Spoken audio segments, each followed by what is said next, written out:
에스겔 12장 1절부터 16절까지 제가 읽습니다. 여호와의 말씀이 또 내게 임하여 가라사대 인자야 내가 패역한 족속 중에 거하도다. 그들은 본론이 있어도 보지 아니하고 들을 귀가 있어도 듣지 아니하나니 그들은 패역한 족속임이니라. 인자야 너는 행구를 준비하고 낮에 그들의 목전에서 이사하라. 너가 내 처소를 다른 곳으로 옮기는 것을 그들이 보면 비록 패역한 족속이라도 혹 생각이 있으리라. 너는 낮에 그 목전에서 내 행구를 밖으로 내기를 이사하는 행구같이 하고 저물 때에 너는 그 목전에서 밖으로 나가기를 포로되어 가는 자같이 하라.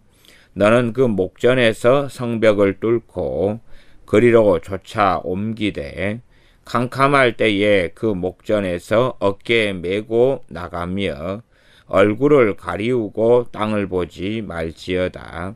이는 내가 너를 세워 이스라엘 족속에게 징조가 되게 함이니라 하시기로 내가 그 명대로 행하여 낮에 나의 행구를 이사하는 행구같이 내어놓고 저물 때에 내 손으로 성벽을 뚫고 캄캄할 때에 행구를 내어다가 그 목전에서 어깨에 메고 나가니라. 이튿날 아침에 여호와의 말씀이 또 내게 임하여 가라사대 인자야 이스라엘 족속 곧 그 패역한 족속이 내게 묻기를 무엇을 하느냐 하지 아니하더냐. 너는 그들에게 말하기를 주 여호와의 말씀에 이것은 예루살렘 왕과 그 가운데 있는 이스라엘 온 족속에 대한 예조라 하셨다 하고 또 말하기를 나는 너희 징조라. 내가 행한 대로 그들이 당하여 사로잡혀 옮겨갈지라. 무리가 성벽을 뚫고 행구를 그리로 가지고 나가고 그 중에 왕은 어두울 때에 어깨에 행구를 메고 나가며 눈으로 땅을 보지 아니하려고 자기 얼굴을 가리우더라 하라. 내가 또 내 그물을 그의 위에 치고 내 올무에 걸리게 하여 그를 끌고 갈대아 땅 바벨론에 이르리니 그가 거기서 죽으려니와 그 땅을 보지 못하리라. 내가 그 호위하는 자와 부대들을 다 사방으로 흩고 그 뒤를 따라 칼을 빼리라. 내가 그들을 이방인 가운데로 흩으며 열방 중에 해친 후에야 그들이 나를 여호와인 줄 알리라. 그러나 내가 그중 몇 사람을 남겨 칼과 기근과 온역을 벗어나게 하여 그들로 이르는 이방인 중에 자기의 모든 가증한 일을 자백하게 하리니 그들이 나를 여호와인 줄 알리라. 아멘.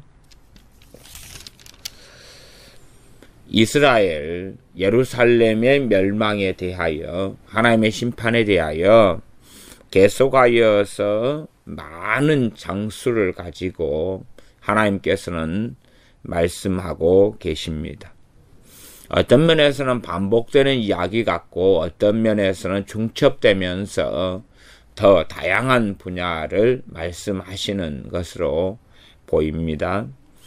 이렇게 많은 장수를 가지고 예루살렘과 이스라엘에게 말씀하시는 것, 또 그들에 대하여 말씀하시는 것은 포로로 끌려온 이 하나님의 백성들이 돌이키기를 위하심이며 악인이 악을 돌이켜서 임박한 진노의 상황을 목도하고 목격하면서 다시금 포로로 끌려온 이들이 하나님 앞에 바로 서도록 하나님께서는 이 이스라엘과 예루살렘의 임박한 환란에 대하여 하나님의 심판에 대하여 거듭 다양한 각도로 말씀하시는 것을 볼 수 있습니다. 12장 1절부터 읽어가면서 말씀을 나눕니다. 여호와의 말씀이 또 내게 임하여 가라사대 이스라엘 멸망의 상징, 예표, 징조, 징표로서 에스겔 선지자를 사용하여 이사 가는 것, 짐을 싸가지고 보따리를 싸가지고 성벽을 뚫고 떠나가는 것을 통하여서 하나님께서 징조로 삼으시며 또한 포로로 끌려온 이들에게 말씀하시는 겁니다. 여호와의 말씀이 또 내게 임하여 가라사대 정말로 하나님의 말씀이 임하여서 선지자나 주의 종은 말씀을 증거하고 전해야 됩니다. 실상은 에스겔서 12장의 내용을 자세히 읽어보면 하나님께서 에스겔 선지자에게 짐을 싸가지고 낮에 짐을 싸고 밤에는 성벽을 뚫고 그리고 얼굴을 가리고 땅을 보지 말고 이사하라 떠나가라 그렇게 해서 행동하게 하셨습니다. 그 다음에 그에 대해서 이스라엘 백성이 물을 때에 그 물을 말씀을 주지를 않으셨습니다.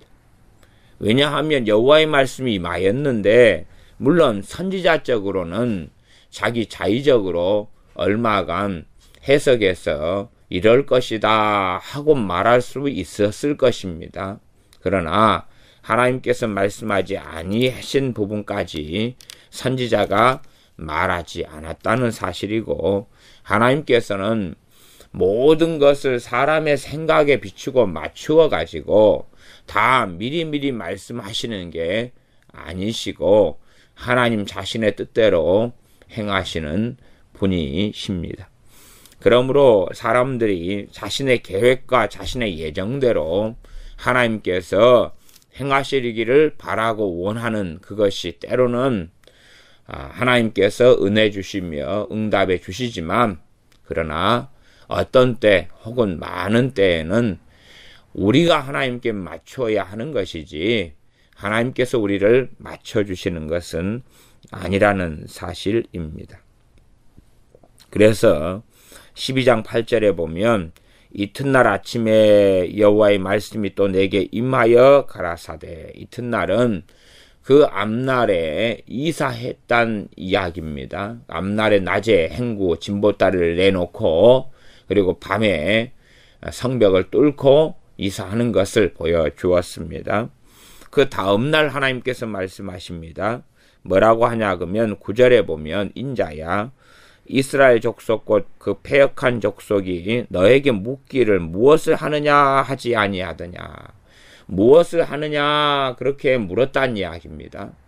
그런데 그렇게 물을 때에 하나님은 미리미리 그에 대한 응답을 주시지 않으신 겁니다. 이렇게 대답하라 주시지 않고 그들이 물을 때에는 에스겔 선지자는 하나님께서 그에 대하여 대답할 말을 주시지 아니하셨기 때문에 침묵했을 겁니다. 침묵한 후에 시간이 지난 다음에 하나님께서 말씀하십니다.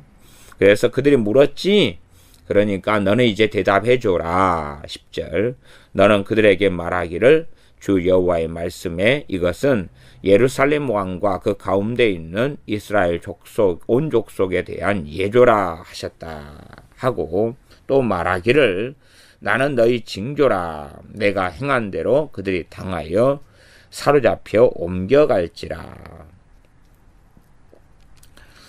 그러면서 12절까지 계속 이어서 하나님께서 그 에스겔 선지자가 이삿짐을 싸서 포로로 끌려가는 것처럼 보이는 그 행동들에 대한 대답을 이스라엘 백성이 물을 때는 안 주시고 그 다음에 이튿날 다음 날이 되어서야 하나님께서 말씀하셨다 하는 것을 잠깐 동안 우리가 확인합니다.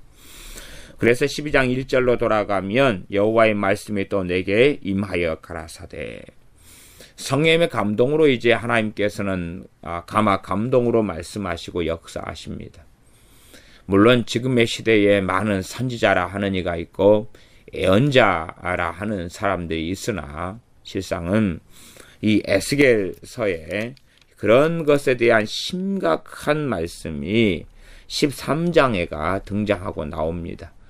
거짓 예언자, 거짓을 예언하는 선지자들, 그 다음에 이제 자기 마음대로 예언하는 부녀들, 여인들, 아마 우리식으로 한다면 지금의 기도원 같은 그런 것이 되어질 겁니다. 그에 대한 하나님의 무서운 심판을 선언하고 계시며 그들이 하는 영혼의 사냥에 대하여서 하나님께서는 엄중히 그들에게 책임을 묻겠다고 말씀하시는 것입니다. 그렇기 때문에 실상은 우리가 우리 자의로가 아니라 특별히 말씀을 맡은 사람들은 성령의 감동과 인도하심을 따라서 말씀을 전해야 하고 자기가 하고 싶은 말, 하고 싶은 생각에 따라서 자신의 정욕에 따라서 말씀을 증거해서는 안 될 것입니다. 기도하면서 주님께서 인도하시는 대로 성령의 이끄심에 따라서 말씀을 전해야 된다 하는 것은 반드시 주의 종들이라면 자각하고 아는 것이 마땅할 것입니다. 이제 어떤 일을 에스겔 선지자에게 하라고 했냐 하는 2절부터 구체적인 것을 살펴봅니다. 인자야 너가 패역한 족속 중에 거하도다. 그들은 볼 눈이 있어도 보지 아니하고 들을 귀가 있어도 듣지 아니하나니 그들은 패역한 족속임이니라.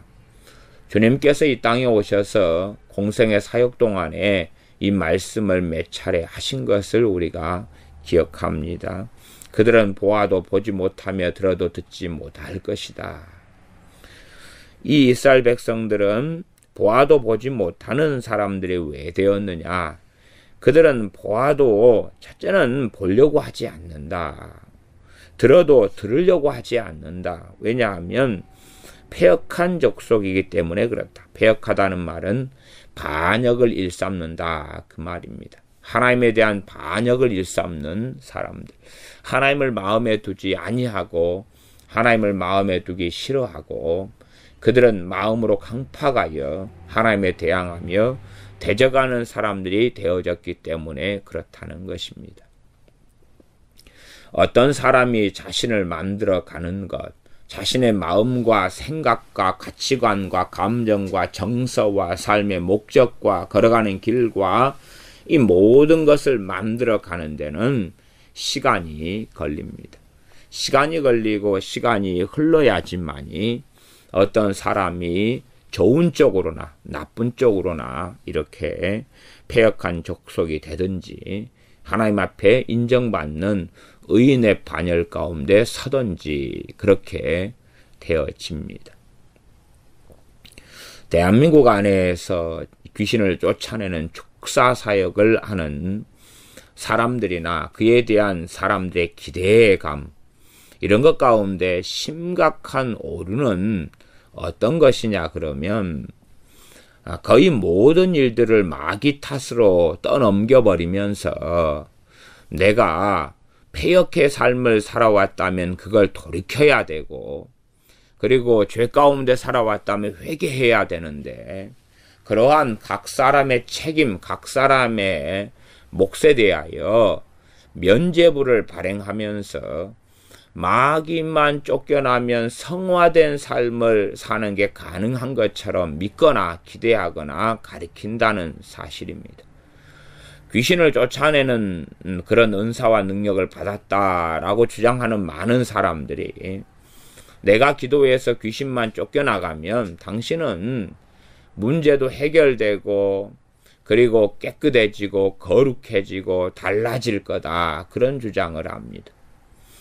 그러면 성경 66권으로 하나님께서 각 사람들에게 말씀하실 이유가 없겠지요. 왜냐하면 다 마귀 탓이니까 마귀만 쫓겨나가면 모든 일이 해결되니까 마귀만 쫓겨나가면 예수님을 닮아버리고 마귀만 쫓겨나가면 겸손해져 버리고 마귀만 쫓겨나가면 정욕이 없어지고 마귀만 쫓겨나가면 주님을 닮아버리고 마귀만 쫓겨나가면 성경 66권이 마음속에 뿌리내리고 들어와 버리고 뭐 그런다는 이야기 아닙니까? 마귀가 쫓겨나가는 그 순간에 바로요. 무슨 황당무계한 변개, 이 황당무계한 궤변을 일삼는 것이고 그러한 궤변의 일삼을 때 그것을 받아들이기를 사람들은 좋아합니다. 왜 좋아합니까? 다 공짜는 좋고요. 일확천금은 좋고 수고하지 않는 불로소득은 다 좋습니다. 그 다음에 자신의 죄에 대한 책임을 다 마귀에게 귀신에게 떠넘겨 버리니까 얼마나 자신은 의인이 되며 무죄한 자가 되며 선한 사람이 되겠습니까? 그러함에 그러한 주장들, 그러한 귀신을 쫓아낸다는 말들이 힘을 얻어서 그러한 사람들이 득세하는 시대에 이르렀고 많은 사람들은 귀신에 눌려서 고통을 당하면서 그런 사람을 찾아서 이리 떠돌고 저리 떠도는 삶을 살아갑니다. 그러나 그것은 주님께서 이 땅에 오셨을 때 귀신을 쫓아내는 축사사역하고는 다른 것이었다는 것을 이해하지 못하는 소치입니다. 주님께서 하신 축사사역에 대한 이야기는 제가 여러 차례 말씀을 전하여서 그에 대해서는 전한 말씀을 참조하셔야 되고 생략하겠습니다. 그러하나 그런 극단적인 귀신을 쫓아내므로 모든 책임을 귀신에게 전가하고 쫓겨난 후에 나는 온전한 사람이 될 것이다 하는 것은 최소한 바울 서신들 같은 것을 보아도 그런 흔적도 없고 그렇게 생각할 계제 자체가 존재하지 않는다 하는 것입니다. 사도 바울도 악인들과 많이 만났고 그러한 악인들에 대하여 엄중하게 선언하고 말하였다는 것을 기억할 겁니다. 그 악인들에게 역사하는 귀신들에게 모든 책임을 떠넘긴 적이 하나님의 사도들, 주님의 사도들에게나 주의 종들에게는 성경상 아무것도 그러한 일은 없었습니다. 12장 2절 너가 패역한 족속 중에 거하도다. 반역을 일삼는 하나님에 대하여 저항하고 반역을 일삼으며 진리와 다른 길, 하나님을 따르는 길과는 전혀 다른 것이 습성화되고 습관화되고 몸에 배이고 인이 박혀버린 그러한 사람들 중에 너가 거하도다. 그들은 볼 눈이 있어도 보지 아니하며 들을 귀가 있어도 듣지 아니하나니. 제가 이에 대해서 비유로 설명하겠습니다. 학교에 가면 아이들은 다 수업을 동일한 선생님들에게서 같은 반이라면 수업을 받습니다. 동일한 수업을 받는데 동일한 내용을 선생님이 30명이다 그러면 가르칠 것 아닙니까? 그러지만은 공부를 잘하는 아이들, 잘해왔던 아이들, 다시 말하면 과거 유치원이나 초등학교 1학년으로 돌아가서 그때부터 들으려 하고 배우려 한 아이들은 시간이 흐르고 세월이 흘러서 점점 들을 귀가 생겼다는 것입니다. 그러나 공부하지 않으려는 아이들, 무관심한 아이들, 똑같은 수업 시간에 같은 내용이 들려오지만은 들리지 않습니다. 아니, 들리지 않는 것도 있고요. 왜? 선지식도 없고 이미 자기가 쌓아왔던 그러한 지식을 얻지도 않았고 들려왔던 것을 다 한 귀로 듣고 흘려버렸기 때문에 선지식이 없고 어떤 내용을 배우기 전에 준비되어야 될 그런 지식들이 갖춰져 있지 않다는 것입니다. 그러한 이유 때문에 들어도 듣지 못하는 상황이 첫째는 벌어지고 두 번째는 들으려고 하지를 않는다는 것입니다. 그러한 자세는 공부 못하는 아이들은 어릴 때부터 시작되죠. 어릴 때부터 마음의 관심이 수업 시간에는 앉아있으나 그 수업의 내용에는 관심이 없고 놀, 궁리, 공상, 몽상, 잠자는 것, 조는 것, 먼 산 푸는 것 이러한 것에만 수업은 분명히 들려오긴 하지만 그에 대해서 전혀 생각하지 않고 보지 않고 듣지 않는 것입니다. 그러므로 같은 내용을 배워도 그 내용이 끝난 후에 들어도 듣지 못했고 보아도 보지 못했다는 사실입니다. 그래서 어떨 때는 안 가르쳐줬는데요, 금시초문인데요, 한 번도 안 들은 이야기인데요 하고 어리석은 인생, 어리석은 말을 하면서 삶을 살아나갑니다. 다시 2절로 돌아오면 인자야 너가 패역한 족속 중에 거하도다. 그들은 볼 눈이 있어도 보지 아니하고 두 가지가 돼버린 거죠. 하나는 그들이 과거에서부터 패역한 길을 걷고 걸어서 그들의 마음은 패역한 자들이 되어져서 볼 눈이 있어도 보지 못했다는 것은 볼 수 없다는 의미를 첫째는 하나를 가지고, 두 가지가 지금 공존한다는 이야기입니다. 볼 수 없게 되었다 하는 것 하나하고, 그러나 또한 보려고도 하지 않는다는 것입니다. 예를 들어 공부를 못하는 아이다 그러면은 내가 못 알아먹는 것이라도 못 알아먹으니까 마음에 더 새겨둬야 되죠. 더 애를 써야 되죠.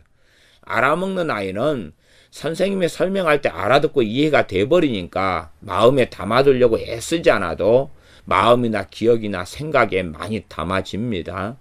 그러나 공부를 못하는 아이들일수록 더 애를 써가지고 담아두려고, 이해하려고 애를 쓰고, 이해 안 되는 내용은 곰곰이 기록해 두었다가 수업이 끝난 후에 다시 그것을 공부하고 자료들을 뒤지고 찾아내서 그것에 대한 이해를 하게 돼야 된다는 것입니다.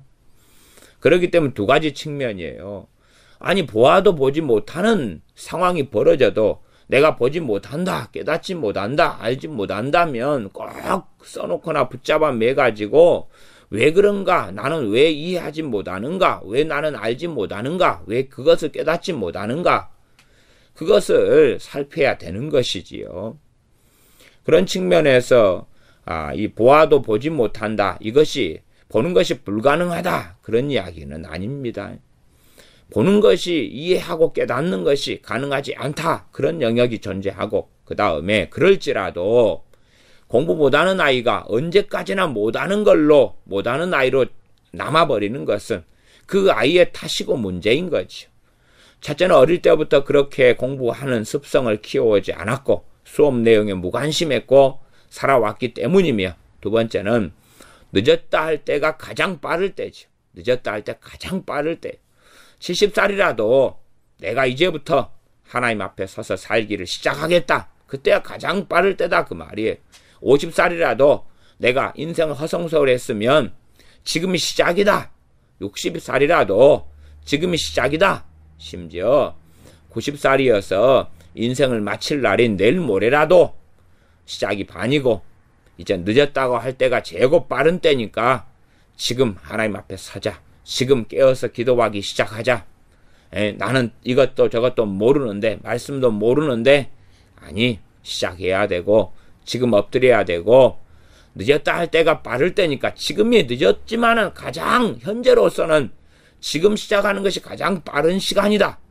그렇기 때문에 다시금 주님 앞에 나아가고, 다시금 하나님 말씀을 나이가 들어서 모른다, 그렇게 이해 안 된다 하지 말고, 그렇게 젊었을 때부터 말씀에 관심을 기울이고 살아온 사람들은 말씀을 알아먹기가 쉬울 거고, 그렇지 않은 사람들이 어떻게 똑같은 자리에 출발해서 공부를 열심히 한 아이하고 항상 무관심하게 살아온 아이가 이제는 고학년이 되어서 어려운 수업을 듣는데 어떻게 똑같은 것을 알아먹을 수 있느냐, 그런 것이지요. 그러함에 이해되지 않아도 다시금 하나님께 기도하고 도움을 구하고 말씀을 상고하고 엎드리고 그렇게 하는 길을 걸어가는 게 마땅합니다. 배역한 족속이다 그러면 공부로 제가 비유하고 이야기했습니다.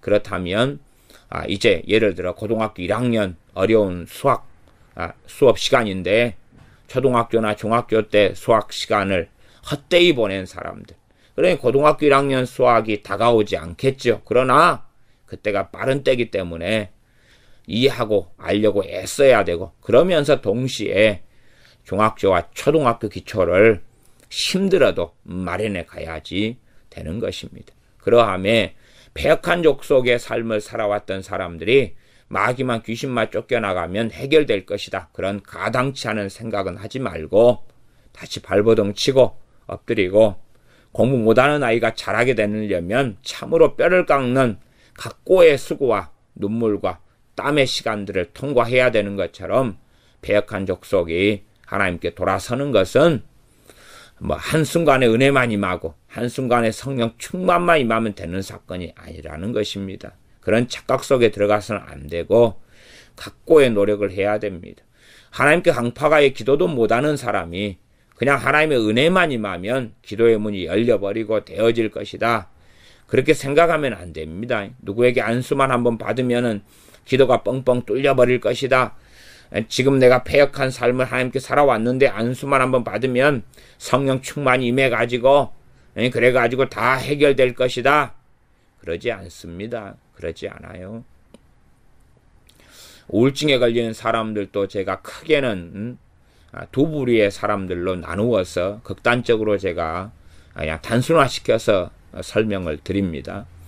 우울증 걸린 사람도 크게 두 부류인데 한 부류의 사람은 안수하고 기도하고 때론 잠깐의 상담을 통해서 우울증이 치료되는 사람들이 있었습니다. 그건 많은 우울증 걸린 사람들 가운데 소수였습니다. 그 다음에 짧은 시간으로는 우울증이 치료되지 않는 사람들은 대다수입니다. 대다수. 차이는 제가 앞에 공부나 이 성경 본문 에스겔 12장 2절을 가지고 말씀드렸으니까 그것을 통해서 어떤 사람은 즉각적인 우울증의 치료가 일어나고 어떤 사람은 즉각적인 치료가 아니라 정말로 뼈를 깎는 인고의 고통의 시간을 지나서야 치료되는구나 하는 얼마간의 힌트를 얻으셨으면 좋겠습니다. 다 사람들이 기대하지요. 다 기대하죠. 일순간 한순간에 나에게는 이루어졌으면 하고 기대합니다. 정말로 내가 패역한 족속으로 살아왔는지 아니면 정말 하나님을 경외하는 사람으로 살아왔는지 그것을 살펴보는 것이 맞습니다. 패역한 족속의 핵심은 마음에 무엇이 있는가 하는 것입니다. 그래서 그들은 볼 눈이 있어도 보지 아니하고 들을 귀가 있어도 듣지 아니하나니 그들은 패역한 족속임이니라. 운명론, 결정론을 이야기하는 것이 아닙니다. 3절 인자야 너는 행구를 준비하고 행구 옛날 조선시대나 그 앞의 시대로 이야기한다면 보찜을 싸는 거죠. 그래서 어깨에 보찜을 매가지고 돌아다니는 것 알 수 있지 않습니까? 그렇게 보따리를 싸는 것입니다. 우리 6.25 전쟁, 6.25 사변 때로 해도 머리에 보따리를 싸가지고 이렇게 이사하고 어깨에 지게를 짊어져서 지게 위에 짐을 싸가지고 가는 거지요. 행구를 준비하고 낮에 그들의 목전에서 이사하라. 그래서 낮에 목전에서 이사하라 그랬는데 낮에 목전에서 이사하기를 시작하라 그 말입니다. 낮에 그냥 전부 다 이사해버리라 그런 내용이 뒤에 내용을 볼 때는 아니고요. 낮에 이사짐을 내놓고 싸고 하면서 이사를 시작하라 하는 그런 걸로 이해하시면 되겠습니다. 너가 너 처소를 다른 곳으로 옮기는 것을 그들이 보면 비록 패역한 족속이라도 생각이 있으리라. 그들이 돌이키거나 생각하거나 하는 기회를 주게 될 수 있다는 것입니다. 똑같은 못 알아먹는 수업 시간을 공부 못하는 아이가 보내더라도 어떤 아이들은 거기에서 이제 동기부여가 되고 마음을 다시 새로 잡고 공부를 시작하는 아이가 소수지만 나오지 않습니까? 못 알아듣는 수업인데 알아들려고 애쓰고 또 못 알아듣는 걸 선생님에게 질문하고 그리고 뼈를 깎는 인고의 시간을 보내는 거죠. 그러나 공부를 잘하는 아이들은 그 수업이 어렵지도 않고 힘들지도 않고 고통스럽지도 않고 아는 것 위에 하나를 얻는 것이니까 그런 쌓아놨던 것 위에서 하나를 바로 위에 얻는 것이니까 쉽지요. 기초가 튼튼할수록 위에 쌓기가 쉬워지지요. 그래서 여유롭게 수업을 듣지만 공부 못하는 아이들은 다 보아도 보지 못하고 들어도 듣지 못하기 때문에 그 수업을 알아먹기가 어렵지요. 그래서 못 알아먹는다고 나는 이해하지 못한다고 혹은 본래 머리가 나쁘다고 혹은 저 선생님이 어렵게 설명한다고 등등 주장하고 대부분은 주저앉겠지요. 그러나 그 중에 어떤 아이로 한다면 어떤 아이는 정신을 차려서 이제 자기의 인생에 대한 책임을 자기가 지고 준비하고 노력하고 애쓰는 아이가 10에 하나 100에 하나는 나오겠지요. 그런 것입니다. 이 이사하는 것을 패역한 족속인 이스라엘에게 보여주는 것은 그들 가운데 하나라도 건져내시기 위한 하나님의 수고, 하나님의 예쓰심, 하나님께서 그의 종을 통해서 행하시는 것입니다. 그들을 사랑하기 때문에 그들의 패역한 족속이라도 기회를 다시금 주려고 하시는 것입니다. 그러함에도 대다수는 패역한 채로 남게 되는 것입니다. 3절 비록 패역한 족속이라도 혹 생각이 있으리라. 생각이 있으리라. 생각이 있어야 됩니다. 그러지 문해충이 돼가지고 머리가 없는 사람이 돼가지고 모든 일에 음성만 기다리고 산다. 이런 사람들이 요즘에 많습니다. 그러면서 하나님과 동행한다. 이런 사람들이 점점 많아져 가는데 생각이 있어야 됩니다. 어떻게 자기를 잃어버리고 삽니까? 자기를 잃어버리고 사는 것이 아닙니다. 주님과 함께 동행하며 동거동락하고 사는 것이지 나란 존재를 잃어버린 다음에 화장실에 가는 시간도 묻고 응답을 듣고 밥 먹는 시간도 묻고 응답을 듣고 반찬 만드는 것도 묻고 응답을 듣고 그런 것은 잘못된 것입니다. 좋은 하이드란 사람이 과거에 그렇게 살아왔는데 그렇게 살아온 것에 대해서 정기까지 쓰지고 그러한 기도 생활이 올바른 것이라고 말해지는데 그것은 잘못된 것입니다. 그래서 하나님이 대신 생각해 주는 것이 아니라 하나님께서 머리를 줬지 않습니까? 머리를 줬고 뇌세포 150억 개를 줬으면은 자기들이 생각을 해야 되지 않습니까? 성경은 지혜자가 되라고 말씀합니다. 잠언의 내용을 전체를 보면 하나님을 경외하는 지혜자가 되라고 말씀합니다. 그러하지 생각이 없는 문해충이 돼가지고 음성 들려올 때까지 기다려서 시키는 대로 해라. 그것은 무속인, 그것은 귀신의 영에 통하여서 행하는 사람들의 관점입니다. 성령에 의하여 행하는 사람들은 누구보다도 지혜자가 되어지고 깊은 생각과 지혜와 지식과 사고력과 논리력을 갖춰가게 돼 있다는 사실입니다. 그래서 지혜로운 자가 되는 것이지 그러지 문해충 어리석은 사람이 되어져서 계시만 묵시만 기다리고 있고 하나님이 이렇게 말하고 말씀하시면 그렇게 하고 너는 오늘은 어니 서교동으로 가라. 그러면 예. 길가에 서 있어라. 예. 전도지를 날라라. 예. 백장만 날라라. 예. 뒤로 돌아 집으로 가라. 예. 3일 동안 문 닫고 집 밖에 나가지 말아라. 예. 오늘은 어느 산에 올라가서 하늘에 향하여 손을 들고 기도하라. 예. 날이 맞도록 기도하라. 예. 오늘 아침은 먹지 말아라. 너가 아침 한 끼를 안 먹음으로 5 영혼이 구원받게 될 것이다. 그들의 죄를 짊어져라. 예. 뭐 그런 해괴한 것이 요즘엔 너무 많아가지고 뭐 어떻게 말할 수 없겠습니다. 그러나 그런 분들은 반드시 돌이키십시오. 돌이키셔서 비록 패역한 족속이라도 생각이 있으리라. 생각 좀 하고 사십시오. 생각 좀 하고 사십시오. 베레아 사람들은 신사적이어서 사도 바울이 말씀을 전한 후에 말씀이 그러한가 하고 상고했다 그럽니다. 좀 이단 베레아는 아니더라도 그러한 이 귀신론에 빠져가지고 귀신이 하는 음성까지 막 맞다고 받아들이면서 따라가는 이상한 그들은 족속은 따르지 않더라도 정말 성경에 나와 있는 베레아 사람들 같은 신사적인 마음을 가지고 하나님 말씀을 잘 살펴보는 사람이 되어야 할 것입니다.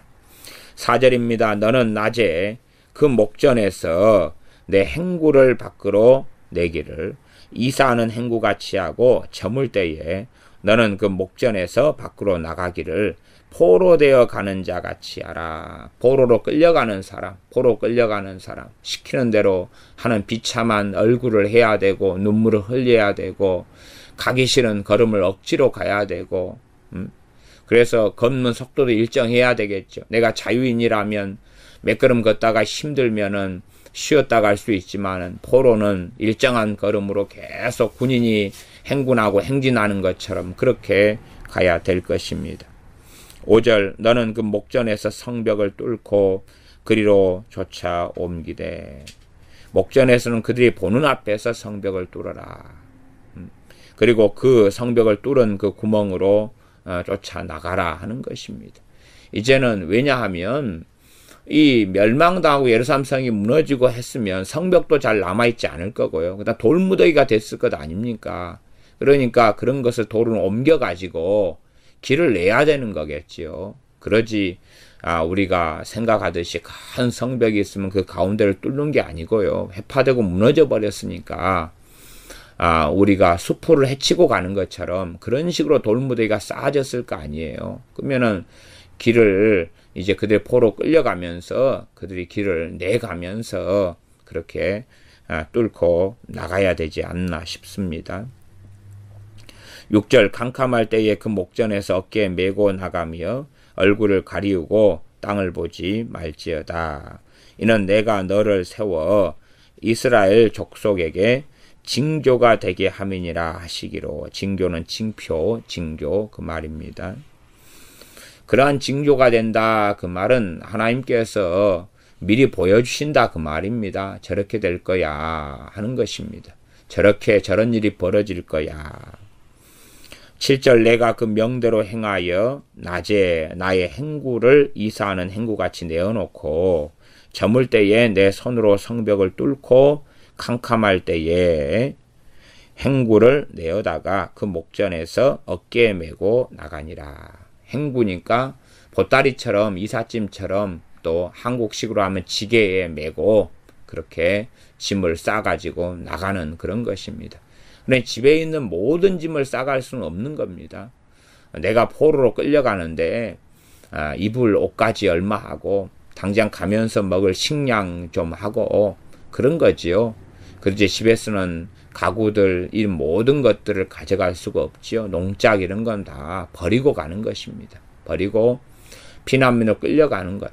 우리가 6.25 사변 한국 전쟁 때에 피난민으로 갔을 때에 먹을 식량하고 옷까지 하고 애들 끌고 가는 게 다지요. 뭐 어떤 경우는 힘이 있을 때는 이불을 이제 짊어지고까지 가는 경우가 있었지.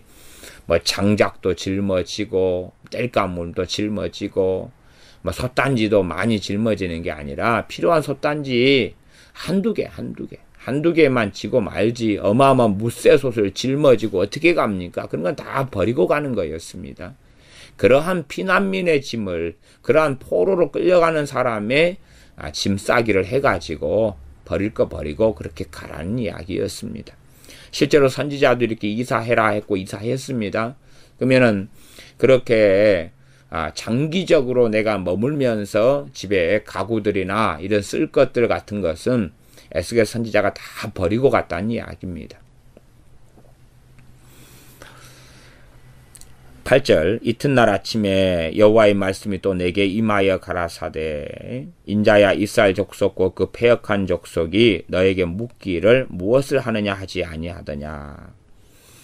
그래서 3절 마지막에 비록 패역한 족속이라도 생각이 있으리라. 생각이 있으니까 묻는 거 아니에요. 이제 왜 그러시오 당신 또 왜 그러시오. 그때는 390일 40일을 갔다가 이리 듣렀다가 저리 듣렀다가 그렇고 희귀한 일을 하고 거기에 소똥했다가 빵 구워서 먹고 그렇게 희귀하게 살다가 또 이번엔 또 왜 그러시오? 무슨 뜻 때문이요? 그런 것이죠. 어떤 사람은 호기심에서 왜 그러시오? 그럴 수 있고 어떤 사람은 이제 150억 개의 세포를 사용하고 과거에 하나님의 백성으로서 살아왔던 삶의 길을 돌이키면서 이건 왜 그러시오? 그런 사람도 있을 것 아닙니까? 다음날 하나님께서 그런 왜 그러시오? 왜 그렇게 당신 하시오? 그렇게 묻는 사람들에 대하여서 말씀을 주십니다. 이것이 하나님의 때입니다. 하나님의 때예요. 10절 너는 그들에게 말하기를 주 여호와의 말씀에 이것은 예루살렘 왕과 그 가운데 있는 이스라엘 온 족속에 대한 예조라 징조라 예표라 미리 보여주는 징조라 그 말입니다. 예조라 하셨다 하고 또 말하기를 나는 너희 징조라 내가 행한 대로 그들이 당하여 사로잡혀 옮겨갈지라. 이것이 전에 제가 에스겔서 앞에서 에스겔 선지자가 이스라엘의 죄와 또한 유다의 죄에 대하여 왼편 오른편으로 390일 390년 또 40일 40년을 더 누워서 그들의 죄를 담당하라는 것에 대하여 설명을 했었습니다. 그 담당한 것은 징조고 예표다 그랬습니다. 징조고 예표이고 그런 것이지 그것이 진짜로 이스라엘 백성들의 죄를 담당한 것은 아니란 것입니다. 진짜로 담당했으면 그러한 하나님의 심판이 이러한 지금 계속 에스겔서에서 나오는 이러한 하나님의 진노와 심판이 없어져야 되겠지요. 죄를 다 담당했으니까 이제 무죄가 돼가지고 석방되고 오 자유 얻었네 나는 자유하리라 해야 되지 않겠습니까? 그게 아니라는 것이지요. 11절 나는 너희 징조라 내가 행한 대로 그들이 당하여 사로잡혀 옮겨갈지라. 12절 무리가 성벽을 뚫고 행구를 그리로 가지고 나가고 그 중에 왕은 어두울 때에 어깨에 행구를 메고 나가며 눈으로 땅을 보지 아니하려고 자기 얼굴을 가리우리라 하라. 눈으로 땅을 보지 않으려 그럽니다. 어떤 사람이 참 힘들게 집을 장만한 다음에 그 집을 어리석은 실수, 어리석은 잘못, 노름이나 혹은 보증을 잘못 써서 그 몇십 년 동안 그 집을 얻어왔던 집에서 잃게 될 때는 그 집을 판 다음에 그 집을 돌아보려 하지도 않고 그것으로 가려고도 안 하지요. 왜? 너무 슬프고 고통스러우니까. 아마 그런 장면이지 않나 싶습니다. 눈으로 땅을 보지 아니하려고 자기 얼굴을 가리우리라. 13절 내가 또 내 그물을 그의 위에 치고 내 올무에 걸리게 하여 그를 끌고 갈대아 땅 바벨론에 이르리니 하나님께서 그물과 올무를 이 그를 그에게 그는 누굽니까? 왕이지요. 그를 끌고 갈대아 땅 바벨론에 이르리니 그가 거기서 죽으려니와 그 땅을 보지 못하리라. 그 땅을 보지 못한다는 것은 바벨론 땅을 볼 수 없는 신세가 된다 그런 이야기죠. 어떤 신세겠습니까? 소경이 되면 그 땅을 보지 못하는 것이 되겠죠. 유다 왕 중에서 그렇게 잡혀가서 소경이 되었던 왕이 있다는 것을 압니다. 14절 내가 그 호위하는 자와 부대들을 다 사방으로 흩고 또 그 뒤를 따라 칼을 빼리라. 흩어버린 다음에 칼을 들고 가서 하나님께서 따라가면서 죽이신다는 이야기입니다. 15절 내가 그들을 이방인 가운데로 흩으며 열방 중에 해친 후에야 그들이 나를 여호와인 줄 알리라. 하나님께서 끊임없이 선지자들을 통해서 말씀에 오셨습니다. 그러나 그들은 말씀에 오시는 것에 대하여 우습게 알았습니다. 왜 그러냐 그러면 시간이 흘러도 10년, 20년, 30년, 50년, 100년, 심지어 150년, 200년 가까이 흘러도 그러한 선지자들이 그 옛날부터 했던 이스라엘과 유다에 대한 심판에 대한 예언들이 이루어지지 않았기 때문에 그렇습니다. 이루어지지 않았기 때문에 그들은 오히려 속담까지 만들어가지고 옛날부터 그런 일이 있어 왔는데 언제 이루어졌냐? 이루어지지도 않았다. 그런 속담까지 써왔다는 것입니다. 그것이 이 에스겔 13장에 보면은 에스겔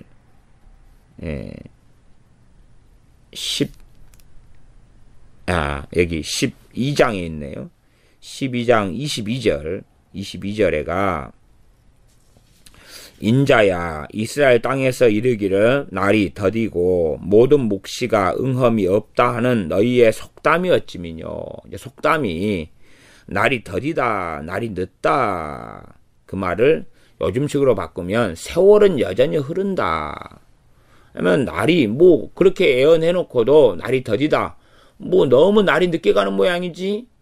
그러니까 안 이루어지잖아. 모든 묵시, 예언이 응험이 없다. 하나도 이루어지지 않는다. 모든 예언이 응험이 없다. 이루어지지 않는다. 실현되지 않는다. 그런 것을 속담으로 만들었다 그 말이에요. 하나님은 이스라엘 백성을 사랑하셔서 그들의 죄가 패역함이 시작되고 흘러가면서 패역함을 돌이키기 어려울 때에 시간을 가지고 계속 그의 종들을 보내시면서 지금 이렇게 가면 내가 심판하고 이런 일이 너희에게는 벌어진다 하는 것을 일찍부터 말씀하셨어요. 그러나 이 사람들은 일찍부터 말씀하시는 게 하나님의 긍휼과 자비와 은혜라는 것을 알지를 못하고 그 돌이킬 오랜 세월과 시간들을 이제는 다 허송세월해 버렸다 그 말입니다.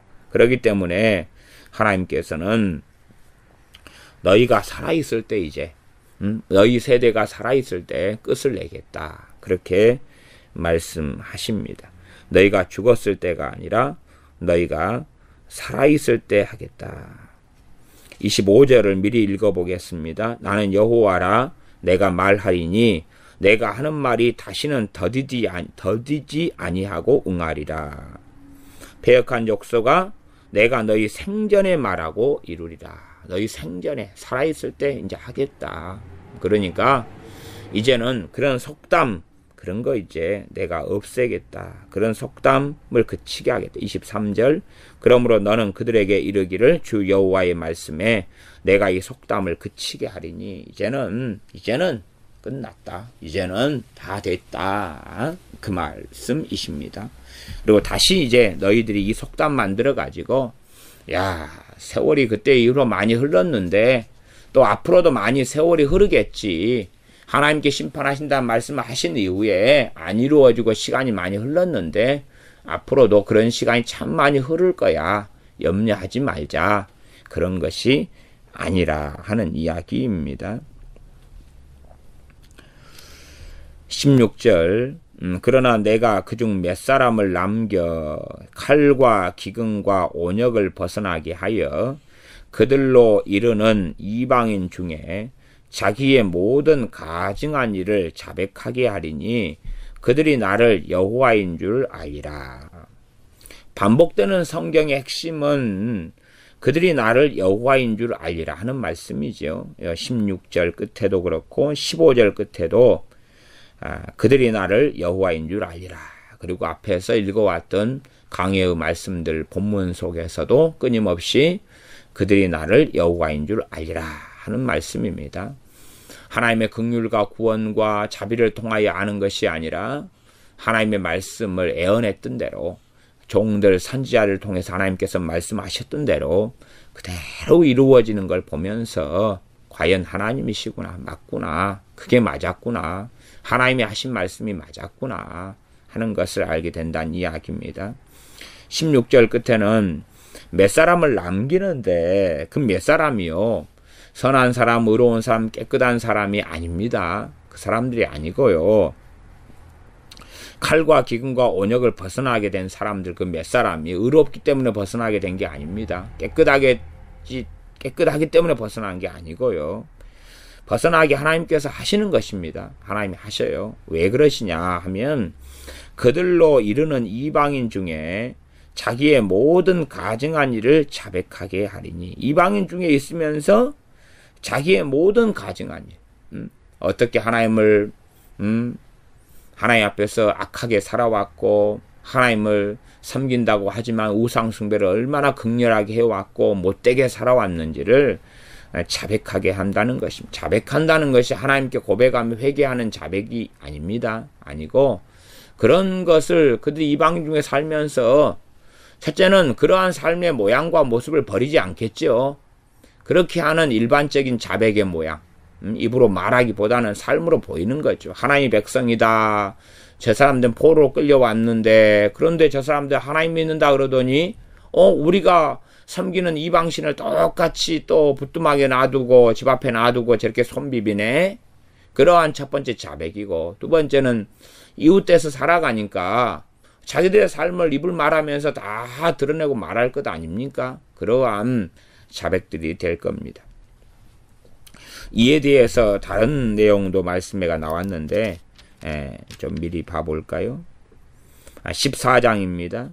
14장 22절 23절입니다. 14장 에스겔 14장 22절 23절 좀 더 다양한 각도로 말씀하고 있습니다. 제가 읽어보겠습니다. 에스겔 14장 22절 23절. 그러나 그 가운데 면하는 자가 남아있어 끌려 나오리니 곧 자녀들이라. 이게 나이 들고 늙은 사람은 죽으면 대부분 죽고요. 누가 끌려 나오냐 그러면 애들, 자녀들이 끌려 나와요.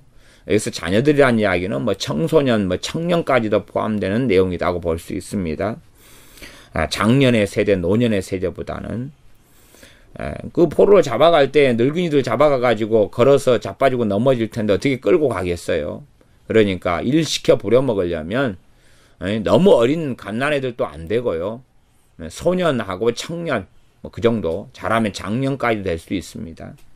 그래서 곧 자녀들이라. 일단은 이제 우리가 이해하기에 청소년 정도, 그 정도로 이해해도 괜찮겠습니다. 그들이 너희에게로 나아오리니. 이제 이방인 중에 끌려와서 포로 끌려왔으니까 이미 포로로 잡혀있던 사람들 중에 같이 뭐 코리아타운 같이, 차이나타운 같이 이렇게 그런 쪽으로 이제 올 수 있겠죠. 우리 연변 그런 것처럼요. 너희가 그 행동과 소위를 보면 내가 예루살렘에 내린 재앙 곧 그 내린 모든 일에 대하여 너희가 위로를 받을 것임이라. 자녀들이 포로로 남겨놓은 이들이 끌려오는데 행동과 소위를 보니까 너무나 못돼 처먹은 거예요. 그죠? 자녀들이 그 부모가 행한 것, 할아버지 할머니가 아버지 어머니가 행한 것들 다 배워가지고 그런 세대가 되었잖아요. 너무나 전문용어로 싸가지 없고 못돼 처먹고 악하고 이기적이고 우상숭배가 가득하고 그렇게 보니까 위로를 받는다는 이야기는 당연히 하나님이 심판하실 것을 심판하셨구나. 23절 너희가 그 행동과 소위를 볼 때 그들로 인하여 위로를 받고 오직 하면 위로를 받겠느냐 그 말이에요. 내가 예루살렘에서 행한 모든 일이 무고히 한 것이 아닌 줄을 알리라. 나 주 여호와의 말이니라. 무고히 하나님이 한 게 아니다. 무고히 한 게 아니라 어떤 면에서는 가볍게 한 것이다 하는 이야기가 됩니다. 그래서 이런 내용이 이 에스겔서는 계속 반복되기 때문에요. 어떤 면에서 에스겔 말씀을 이렇게 빨리빨리 읽어 나가도 괜찮습니다. 제가 강해 설교를 하기 때문에 느리게 이렇게 할 수밖에 없지만 내용 계속 반복돼 갑니다. 반복되면서 중첩돼 가고 그러면서 또 달라져 가고 확대돼 가고 자세히 풀어져 가고 하는 부분들이 많이 있습니다. 중요한 포인트 본문을 찾아서 중요한 본문들은 더 깊이 있게 많이 반복해서 읽어보시는 것이 필요한 성경이 에스겔서가 됩니다. 16절로 돌아왔어요. 에스겔 12장 16절입니다. 그러나 내가 그중 몇 사람을 남겨 칼과 기근과 온역을 벗어나게 하여 그들로 이르는 이방인 중에 자기의 모든 가증한 일을 자백하게 하리니 그들이 나를 여호와인 줄 알리라. 왜 하나님께서 이 이스라엘 백성을 심판하셨는지 알겠다 이제. 왜 하나님의 이름을 일컫는데 이들이 하나님을 섬기지 않고 정말로 가증한 우상숭배를, 심지어 우리 이방인, 하나님 안 믿는 이방인보다 더 못되먹게 살았구나. 또 포로 끌려왔던 사람들도 정말로 유다에서 산 사람들이, 저 이스라엘 사람들이 정말로 악하게 살았구나. 정말로 하나님이 진노하실 수밖에 없게 살았구나 하는 것을 알면서 하나님 말씀이 왜 그대로 이루어질 수밖에 없고 선지자들을 통한 하나님의 심판의 예언들이 그대로 이루어질 수밖에 없구나. 통제라 하나님 안 됩니다가 아니라 하나님 그렇게 하시는 것이 마땅할 수밖에 없었군요 하고 하나님에 대하여 이해할 수 있게 된다는 이야기입니다. 기도하겠습니다. 아버지 하나님, 하나님의 종들이 말씀을 증거하는 종들이 자기의 사견과 자기의 생각대로가 아니라 주님과 함께 살면서 성령님의 이끄심과 인도하심을 통하여서 주님의 때에 말씀 증거하는 것을 배우게 하여 주시옵소서. 우리가 보긴 보아도 보지 못하는 사람들, 들어도 듣지 못하는 사람들이 아니라 우리가 패역하게 강팍하게 악하게 살아왔으면 다시금 뼈를 깎는 인고의 시간을 보내고 다시금 엎드리고 다시금 엎드림을 통하여서 한순간에 기도의 문이 잘 열리고 한순간에 강팍했던 삶에서 은혜스러운 삶으로 돌아서는 것이 아니라 공부 못하는 아이가 공부를 잘하게 될 때까지 인고의 시간을 보내며 고통의 시간을 보내는 것이 필연인 것처럼 우리가 강팍하면 강팍할수록 다시금 엎드리고 통곡하며 애곡하며 하나님 앞에 들을 귀 없는 자가 들을 귀가 있어지도록, 볼 수 없는 자가 볼 수 있게 되도록 다시 엎드리며 하나님께 나아오는 우리가 되게 하여 주시옵소서. 예수님의 이름으로 기도하옵나이다. 아멘.